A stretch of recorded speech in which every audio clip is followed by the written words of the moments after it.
So you're thinking about buying the Mini 5 Pro, or you've already got the Mini 5 Pro, and you want to know which controller is best for the Mini 5 Pro. To be quite honest, guys, they're all pretty good. Obviously, this one's the cheapest. It's 119 euros. This one, which is the RC2 controller, which is 369, or big step, 999 euros. Big difference from this one, I can say. So we're going to talk about the RC N3 first, which you can fly with this drone, no problem. The good thing about this, you can pull out this arm.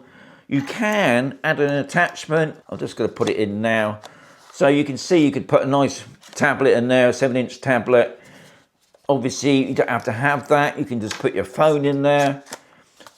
The only thing I don't like about this one, because it's pretty basic, you haven't got those extra buttons, especially if you want to do waypoints and things like that. That doesn't come with the RC N3. On the front there, you got your stop or pause button and return to home button. You've got your control here for normal, cinematic or sports mode, the fast mode as I call it, and obviously the on and off switch. On top, you've got a few as well. You've got your photo and video. You can move the gimbal up and down. Pretty basic, and that's about it really. And then there's a big jump. I class it as a big jump with the RC2 controller, because it has a built-in screen, which is a 5.5-inch screen. It's 700 nits. I think it's bright enough. I wear Polaroid sunglasses here in Spain, and I can still see that screen, even if I haven't got it on full brightness. Another thing is it comes with internal storage, 32 gig, which is amazing. Yet again, you've got the same buttons on the front as you would have on the RC N3. You've got your pause, your stop, and your return home button. You've got your control there for your cinematic, normal, and sports mode. And obviously the power on button.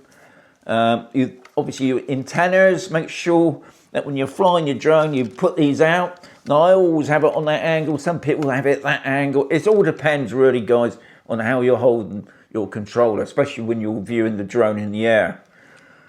But I haven't bent, but that's your preference. You've got your camera button, you've got your record button, you've got a couple of attachments there. One's a zoom, one's for moving the gimbal up and down.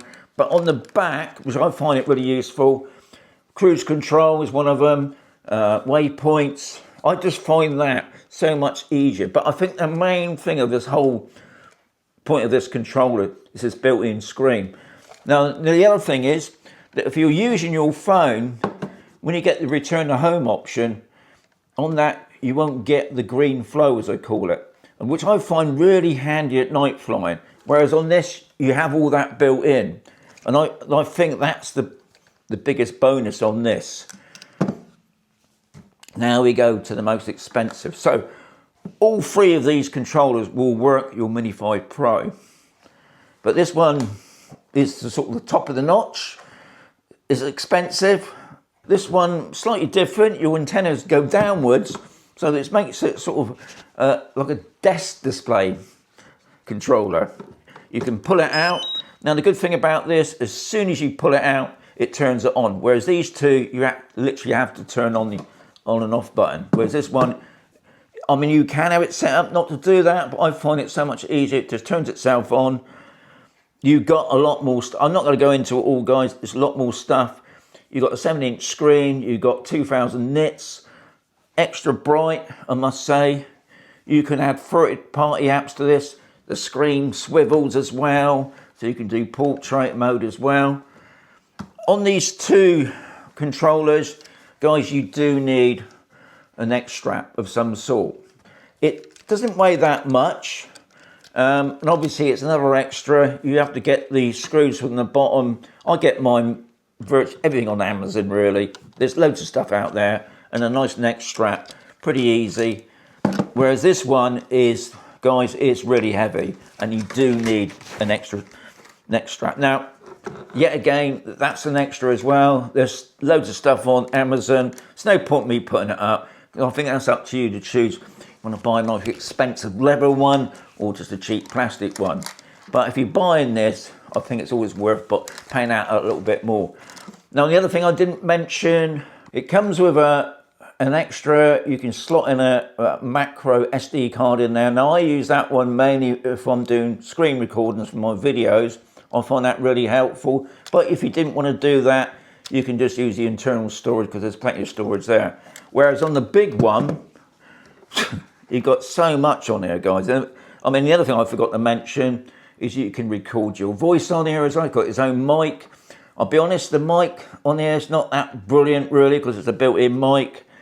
The storage on this, 128 gig. That's loads, isn't it? I've never used that amount of storage at all. But it's also got, if you wanted to, a macro SD card as well that you can plug in. So my opinion on which controller is the best for you. Obviously, at the end of the day, it's all about budget and it's what you can afford. If you buy the basic package, this comes with it, the RC N3. But if you want to spend a little bit more, and I don't think it's a lot more really, but it's a big up, is the RC2 controller. Built-in screen, it's got all the functions that you need compared to this one. Me personally, I would recommend the RC2 controller, especially if you paid out a lot of money for that Mini 5 Pro. Now, obviously, if you've got the money and it's no bother to you, the expense, get this one. But I will say, guys, I've had it for quite a while now. I got it with my Mavic 4 Pro. Fantastic setup. Mavic 4 Pro, open it up, that's already on. This is already on. It's worth paying out for that. Mini 5 Pro, getting this? I don't think so. Another thing I don't really like about this is it says you can add third-party apps, which to me was going to be a big bonus because I wanted to try out Litchi and some of the other third-party apps. Trying to get those apps onto here, not easy. And I still don't think out there on YouTube there's any video showing you how to load a third-party app on this contraption. So me personally, if you're not really into drones and say it's your first time, every time get this one, the RC2. It does everything you need. So it'd be interesting to hear which controller you've got or thinking about buying. And please add in below because it always helps other people who are still in the process of thinking, saving up for this, but I want to make sure I've got everything I need. And I think personally this would be the one that you need to get, guys. So, as always, there's going to be another video coming right sooner.